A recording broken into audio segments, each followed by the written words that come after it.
October 27th, 2023. Today we got a measure move down of this wedge or the bull flag attempt. You can see bears or bulls were trying in here. We got a couple of strong bull closes and bulls were trying to get a good reversal up and they just were never able to get any follow through.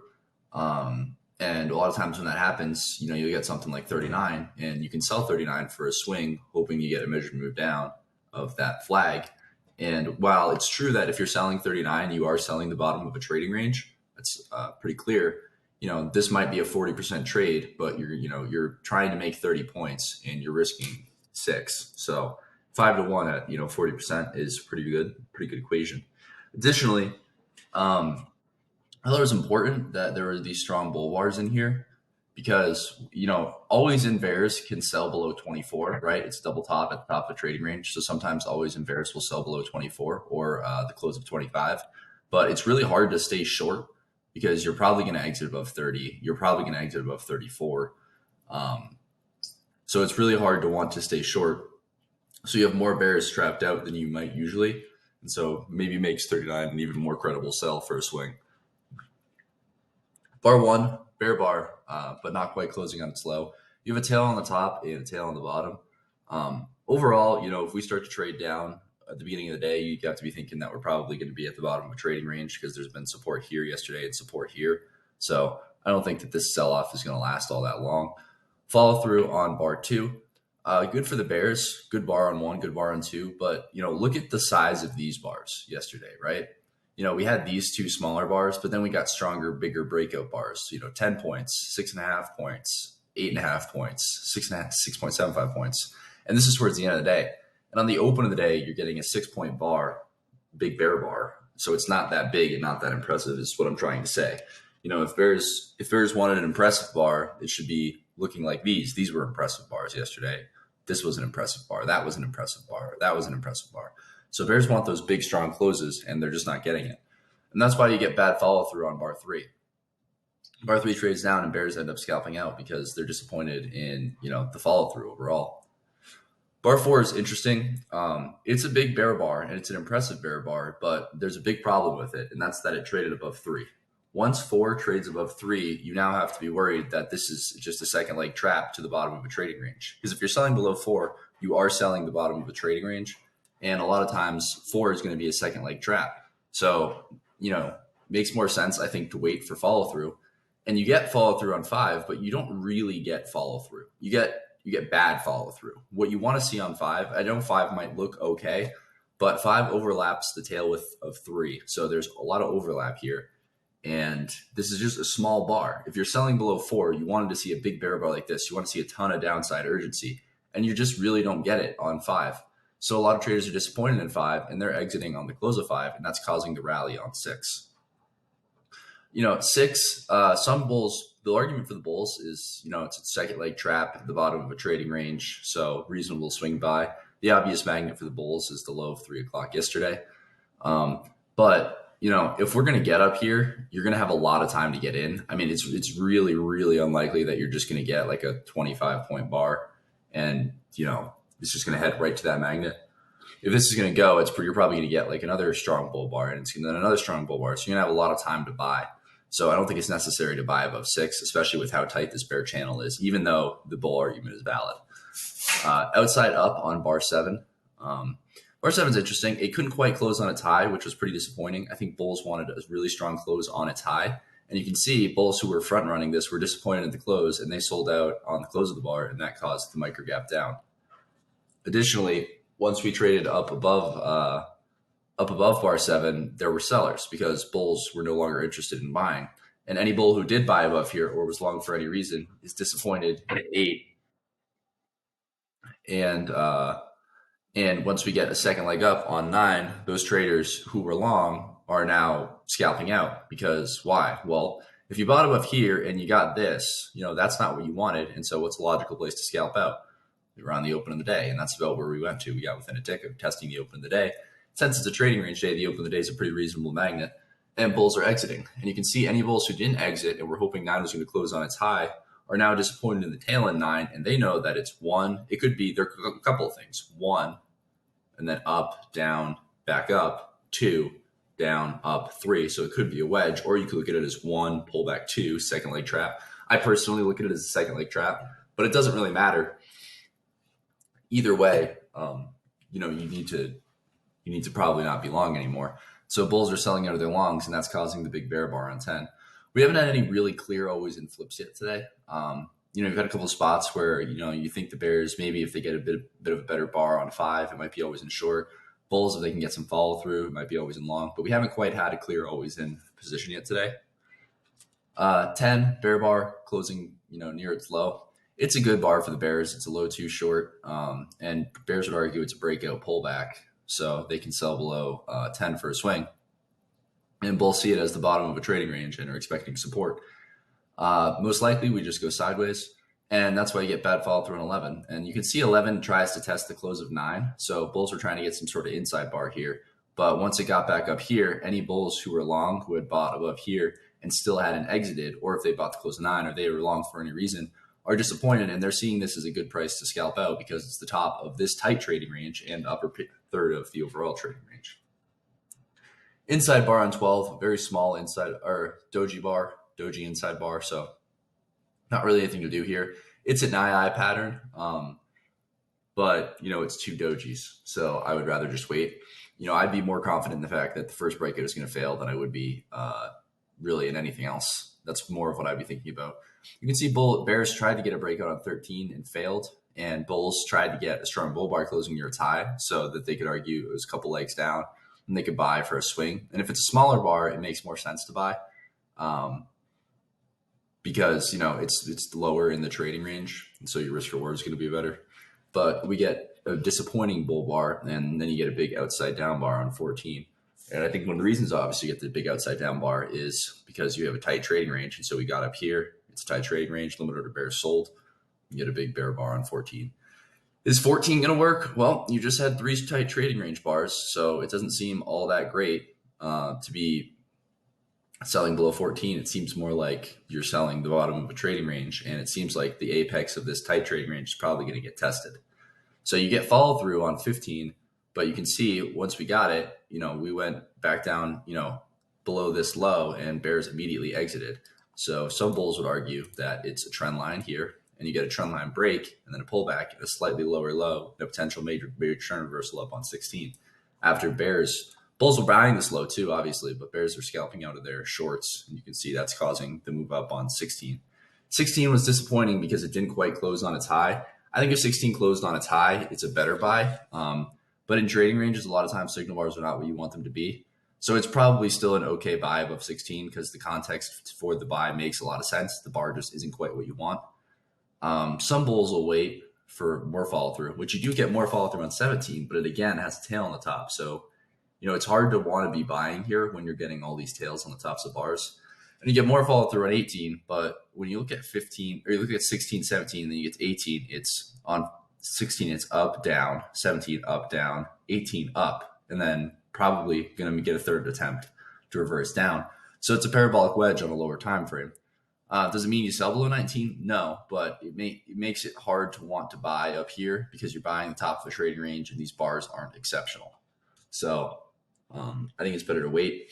And as trading ranges often do, they look more climactic towards the top, and the best setups that what appear to be the best setups happen at the top. And then you get 19, a big bull bar, but again, not closing on its high. Or sorry, 20, a big bull bar, but not closing on its high. And then bull reversal bar on 21. And it's the first bull bar to close on its high. So I thought, you could buy above 21 because 90% chance we're going to break out of the 18 bar range. So we should at least get here. And basically, if we get here, your goal, if you're buying above 21, is to see if there's more buyers or sellers up here, because you have a pretty obvious magnet down here. So I thought there was a pretty reasonable chance we were going to get up to here. However, I did buy above 21. However, when you see 22, you just need to get out. Just get out of your trade. Why? Because there's too much risk that this is one pullback two, and this is a second leg trap at the top of the trading range. So if I bought up 21, just got out below 22, because you can't just sit there and hold and continue to hope that it goes in your direction. If you're buying above 21, what are you looking for? You're looking for a bull close that's closing above this high, near its high. You want a bull bar that's closing somewhere up here and then hoping we're going to get vacuumed up to this low. When you see 22, your premise isn't valid. It's a bear bar closing near its low. You need to get out below it. 23, any bulls who bought above 21, disappointed 22. Some bulls will hold because it's a bull micro channel, so they'll hold and try to get out around break even. You can see they were able to on 23. You can hold, but you need to be willing to scale in lower if you're going to hold, because sometimes you're going to get a bit of a collapse here, somewhere down here. So it's just kind of a dangerous thing to do to try and save yourself, a point or two. 24, inside bar for the bears. I think we were clearly always in long, or we were definitely always in long briefly, maybe in here, maybe up here. But it was probably always in long at some point. But one thing that is for sure is if you are long for any reason, you need to exit below 24. It's a bear bar. It's a double top at the top of the trading range, and it's an inside bar. And that's just a recipe for need to get out. So bulls are going to exit below 24, and that causes the big bear bar on 25. And it's also a vacuum test of the 19 close, which is the second leg, right? The start of the second leg. So a lot of times the start of the second leg will get tested. And I don't remember, I think this isn't, it's like if you get 3 legs down, if you get some sort of wedge, the top of the third leg will often get tested because that's how the trading range generally forms. So, trying to think of a good example of this. Really have a good example right now. But if you get a wedge essentially, and then you pull back to the top of the third leg and a trading range forms, it makes sense that happens because the top of the third leg often gets tested. But big follow through on 25. And when you're in a trading range, you have to keep a couple things in mind. This is a really tight bull channel. So when you get such a tight bull channel, it's probably going to get another leg up.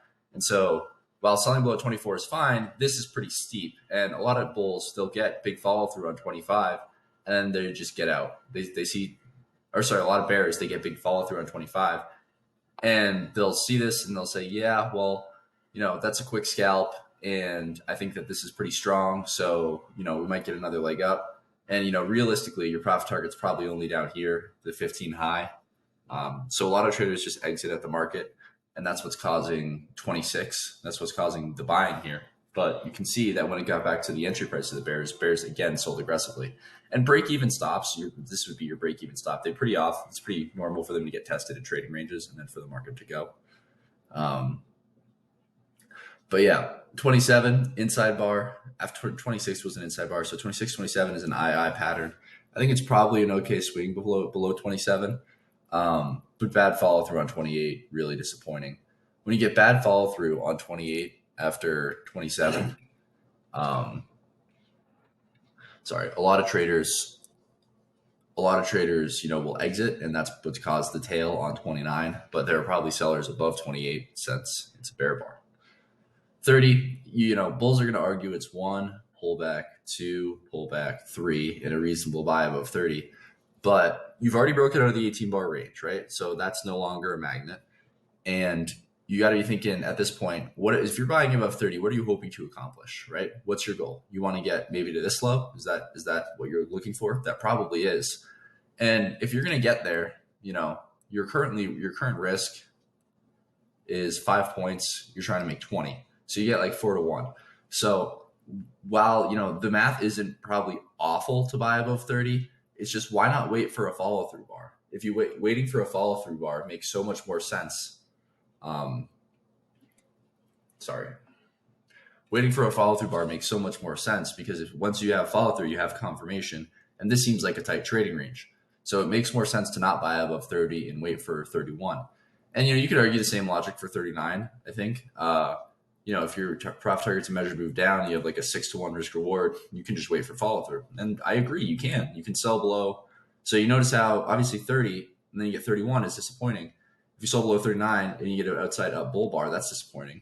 And so I think it's, you could sell below 39, but you can also just wait, and then you can sell below 40, or you can sell below 42, definitely sell below 43. So you can sell any of these bars lower. So my point being, you don't really have to buy above 30. It doesn't really make as much sense. It's also towards the top of the trading range in general. Bad follow through 31, and then you can see 32 tests around the high of 30. So any bull who bought above 30, disappointed 31, getting out during 32, causing a lot of the selling. 33 is a bear bar in its attempts to break out below this flag, which we do end up doing. But there's a problem. And the problem is that that you didn't quite break out of this low. If you're selling a breakout below a bull flag, you want the market to actually break out below the bull flag. And 33 hasn't quite broken out. You can see there's still these two lows that it hasn't quite touched. So what happens when we actually break out? Well, we get the actual breakout on 34, but it fails. So you end up getting a failed breakout. So selling below 33 actually not that smart because you haven't actually gotten the breakout yet, and there's still a reasonable chance this breakout fails, and it does end up failing on 34. Upside down on 35, and this is an actual breakout. This is an actual breakout, so it's a reasonable sell for a swing. But the follow through on 36 is disappointing. It just goes down to the 15 close and then gets vacuumed up. So what happened was bears who sold below here, but they end up just scalping out around the 15 close during 36, and that causes all this buying. 37 down up, so you can see it's a micro double bottom, 36, 37, but not all that great with, obviously bear close on 37. Bull bar on 38, closing near its high.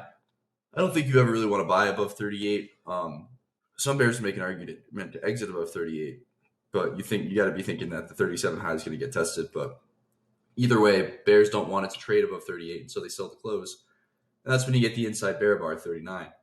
Some bulls front ran 38 and they got a strong close, so they probably stayed long, and they're now disappointed in 39. So any bulls who've been buying for any reason in here, they're buying during this micro bottom, they're buying during the micro bottom and get follow through. Those bulls are pretty hopeful that we're going to end up getting a swing up. Maybe we're going to, get back to one of these lows or this close or something like that, test this tight trading range. And instead, they get 39, disappointing follow through, meaning that bulls are probably going to be exiting below 39, and bears are going to be selling for a swing trade. So that's why you get good follow through on 40. 41, some follow through, but big tail. 42, more follow through for the bears. And so you have 4 straight bear bars, probably enough for a second leg. And then you get an inside bar. And inside bars are just triangles on smaller time frames. So you essentially, you get a breakout, you have 2 closes below the breakout point, which is the 15 low. So I think it's a reasonable swing sell below 43, hoping you get a strong breakout to the downside. And you do get a strong breakout to the downside on 44. Big bear bar closing near its low. It's a pretty climactic bar. Some bears, if you sold below here, you have 0 true risk. So some bears might be looking to scalp out around below the bar, maybe once they get 10 points somewhere down here. But this is the spike, and then we end up in a channel. So as the market usually does, you get a spike phase and then a channel phase. And so once we start the channel phase on 47. I don't think bears have to exit above 47. It's an inside bull bar, but a lot of traders will just wait to see if you get bull follow through. It is probably still a trading range day at this point. You have to keep that in mind. With how strong this move up was and, how strong these bull bars are, don't be surprised if we start to get a bull breakout late in the day. Always important later in the day to look back early in the day. And if you see a lot of bull strength early in the day and the price is now, lower, and it's still within reach to get back up here or, somewhere maybe in the middle of the trading range, just always be on the lookout for a move up towards the end of the day. You can see we tried to get it, but it was just too late. Bad follow through 48 for the bulls who bought about 47. Not surprising. Then you get 49. It's obviously a tight trading range, potentially a final flag forming. Outside down on 50. Buyers below 40, 49 as expected, sellers above. And then you get an outside bar on 51. So it's an OO, outside pattern in a trading range, really just a tight trading range.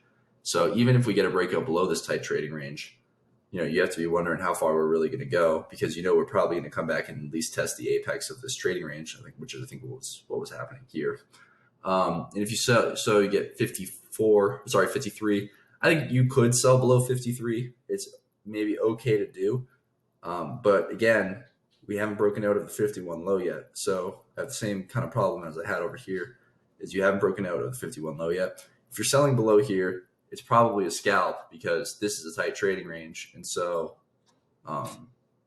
you have to be expecting that we're going to reverse back into the tight trading range at some point since the final flag, even if it breaks out to the downside, usually only goes for a scalp. Bears get bad follow through on 54. And then bulls get bad follow through on 55 because no one wants to buy above 54. And then you can see 56. The bears who sold below here, I don't know if they got 5 points. 32. So 26.5. Oh, what do you know? Exactly. They got exactly 5 points. So if you sold below 53, you got exactly 5 points during 56, and the Bears are so below there just took their scalp and they're buying back shorts, and that's causing the rally up on 56. And they'll buy back shorts to close at 56 as well. Disappointed that it couldn't close strong. It's causing 57. And then again, Bears buying back shorts is causing the rally up on 58, but you're now back in a tight trading range. And so this is more of an area where Bears are going to sell rather than where bulls are going to buy. And you notice it runs weak stops. So if you sold below here, the proper stop is up here. And a lot of times trading ranges are going to run the weak stops like it does right here on 58. It runs the stop one tick above 53 if that's where your stop was. 59, bear bar closing near its low, good bear bar, but not quite closing near its low. You know, we're probably going to get back to the 58 low at some point. 60, more volatile for the Bears, but essentially a doji bar. We're still in the channel phase, and the channel phase could last a while, but with how strong this was early in the day, I'm not really expecting, a big bear channel into the end of the day. And I'm not expecting a close somewhere down here. We'll put it that way. And then you get 61. Oftentimes at trading ranges, you get big bars. If you're an always in bear, you're short. It's kind of tough to exit because, if you're going to end up exiting up here a lot of times. But, you could exit a couple points above 60. You could exit a measured move above 60. But the overall point, I think, to know is that once you see 61, always in bears are getting out of shorts when you see 61. So if you're always in short and you're a bear, you're getting out of shorts during 61 or during 62. And if bears are exiting shorts, that means bulls might be buying to establish long. So you have to be really curious as to what this is going to look like. And you end up getting bad follow through. So a big tail on 61, which is disappointing for the bulls. A big tail on 62, which is again disappointing for the bulls. And you get an inside bar on 63, a doji bar. And sometimes, with inside bars, you get explosive breakouts. But you got bad follow through here, bad follow through here. This could be some sort of parabolic wedge on a smaller time frame. And you're at the top of this overall trading range. So 63, really not a very good buy. It seems like a doji bar buying at the top of the trading range. And then you get an outside down bar on 64. And any bulls who are buying for any reason are now trapped in. And the always in bears who were short for any reason were getting out up here. So now you have bears trapped out and you have bulls trapped in. And that makes 64 a really good swing short. You get follow through on 65, and 66 to the bottom of the trading range. But it's, again, bottom of a bear channel, so you start to find buyers. Inside bar 67 and bad follow through 68. You can see as we're trading back down to test this close during 68 and 69, disappointed bears are exiting. Why are they exiting? Well, it's the bottom of a bear channel, so you have to be more conservative with how long you're going to hold. And additionally, this is... What was I going to say? Oh, yeah, it's towards the end of the day and the end of the week, so you can get quick moves, and, you don't have a lot of time. And so if it starts to go against you, you don't have a lot of time to let it get back to the price that you'd like to get out at. So traders are quicker to get out, and they're getting out, as the tail 68 touches 66, the tail 69. So they're exiting there. 70, low one short, but not all that good. So bad follow through 71, and a second leg up on 72. But I think we're just testing the 63 low. Bulls who bought below 63 should be able to buy more lower and get out break even. And the side note on 78, we're testing the 63 close, where again, some bulls would have bought. And if they scale in lower to really buy more of a new low, they should make money. So 2 legs up. You could argue say 72, too likely to be a second leg trap to buy. But any bulls who are trapped, 73, a reasonable sell below 73. And it's probably too late in the day to be doing anything. I think 64 is the last reasonable trade. But it's probably too late in the day to be messing with any of this. For always in, I thought, hard to take an always in direction here. There was a couple of almost flips, but I thought it was an okay buy above 16. Good sell below 24. If you exit for any reason in here, which, makes sense, you probably sell again below 35. You could sell 39 or any of these bear closes. It's clearly always in short. You have to get out somewhere in here, but it's clearly always in short again on 64. And that's probably it. Daily chart. You can see we've had a pretty dramatic sell-off the past couple days. I've been saying it all week, and I'm going to keep saying it. I really don't think we're just going to keep selling straight off. I think we're probably going to get some sort of a bounce pretty soon. Doesn't mean you should just buy the market down here. But, when I say these things at the end of the day, what I more mean is go into the next day with a bias, not a I'm only going to do X, Y, Z. So when I say I think we're going to bounce, tomorrow. I'm going to go into Monday. I could be wrong. We could get the biggest bear day in the history of the stock market on Monday. I could be completely wrong, but it's more likely most of the time that you're going to start to get some sort of bounce. So what that means is when you're watching the 5 minute chart on Monday, be more open to, if you start to see a bull setup, well, take the bull setup. And if you start to see a bear setup, make the bears give you more proof that they're in control. So just wait for more follow through for bears than you would for bulls, essentially. Weekly chart, big follow through for the bears, did not disappoint them. And we'll see if this upcoming week will disappoint the bears. It probably will. But if bears can get 3 straight bear bars with strong closes, that would be really important and definitely enough for a second leg. This could still be a trap because it's 1, 2, 3. So this could still be a third leg and a wedge, and we could get a big bull bar next week, but it's not all that likely. And yeah,